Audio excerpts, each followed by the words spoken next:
सदा सुहागन रहने की कामना हर लड़की की होती है और इस कामना में माता पिता, भाई बहन और समाज के लोगों की शुभकामनाएं भी साथ रहती हैं।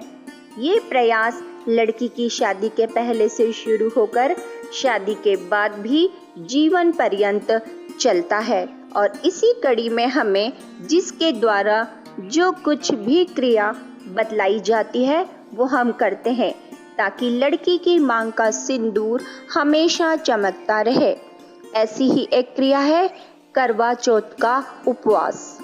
इस उपवास को इसी नजरिए से व इस कामना से मनाया जाता है कि इससे पति दीर्घायु होता है।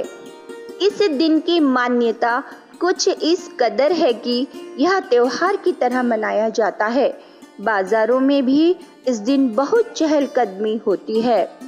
चाहे इस त्योहार को मनाने का तरीका कुछ भी रहे, उद्देश्य एक ही होता है, अपने पति की सुरक्षा। प्रिय दर्शकों, करवा चौथ की क्रिया को बहनें बहुत श्रद्धा से करती हैं, लेकिन इससे इस त्योहार के मूल उद्देश्य की पूर्ति कहाँ तक हो पाती है, यह बेहद विचारणीय विषय है। कितनी ही बहनें इस क्रिया को करते करते काल के कहर का शिकार हो जाती हैं, वह विधवा का जीवन व्यतीत करती हैं। कितनी ही नवयुवतियां व्रत रखते हुए भी अपने पति को खो देती हैं। बावजूद इसके हम इस क्रिया को तोलने की ओर अग्रसर नहीं होते। प्रिय दर्शकों, हम इस त्योहार को किए जाने के पीछे के मूल भाव की बहुत कदर करते हैं, लेकिन उस उद्देश्य की पूर्ति के लिए किए जाने वाली क्रिया को तोलना भी बेहद जरूरी समझते हैं। परमात्मा ही सबके रक्षक हैं और उनके आदेश निर्देश अपने पवित्र सद्ग्रंथों में हैं कि किस तरह हम अपने को सुरक्षित रख सकते हैं।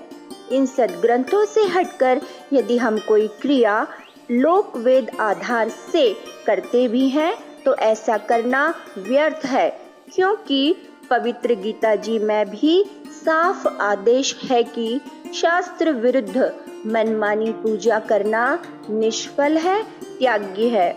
करवा चौथ भी ऐसी ही क्रिया है, क्योंकि इस क्रिया का वर्णन किसी भी सद्ग्रंथ में नहीं है, न वेदों में, न पवित्र गीता जी में, व न ही उन महापुरुषों की वाणियों में जिनको परमात्मा मिले। तो फिर क्या इससे हमारा अपने पति की सुरक्षा की उम्मीद करना हमारी ज्ञानहीनता नहीं है? यदि हम वास्तव में अपने पति की रक्षा को महत्व देते हैं तो हमें अपने शिक्षा रूपी अस्त्र से इन क्रियाओं को सत्य ग्रंथों के प्रकाश में जांचना ही होगा व उस पूर्ण परमात्मा को पहचानना होगा जो सबके रक्षक हैं। संत रामपाल जी का यह प्रयास है कि हम अपने वास्तविक रक्षक को पहचाने व उस विधि को जाने जिससे हम सबकी रक्षा होगी व कोई बहन विधवा नहीं होगी। आइए जानते हैं करवा चौथ के संबंध में महापुरुषों की वाणी व हमारे वास्तविक रक्षक की अमर कथा संत रामपाल जी महाराज के मुख कमल से। तीर्थ व्रत करे जो प्राणी, तिनकी छूटत है नहीं खानी। ये 14 नौमी 12 व्रतम, जिनसे जम जोरा नहीं डरतम। कर एकादशी संजम सोई, करवा चौथ गदेरी होई। 8 साते करे कंदूरी, सो तो बने नीच गरसूरी। अपने आत्माओं कितनी गजब की बात की है, भगवान ने कमाल कर रखा है कि ये 14 नौमी 12 का कोई भी किसी प्रकार का व्रत है जो ये करते हो, इससे काल के दूत नहीं डरेंगे, तुम्हारी चोटी पकड़ कर ले जाएंगे। ये साधना ठीक नहीं। करें एकादशी संजम सोई, करवा चौथ गदेरी होई।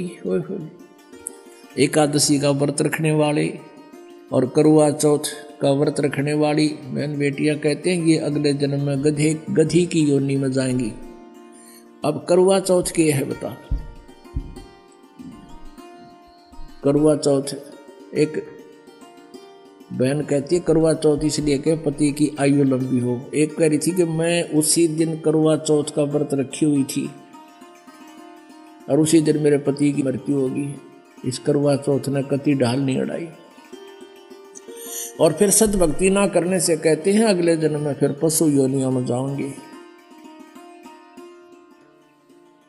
आन धर्म जो मन बसे कोई करो नर नार, गरीबदास जिंदा कहे वो जासी यम द्वार।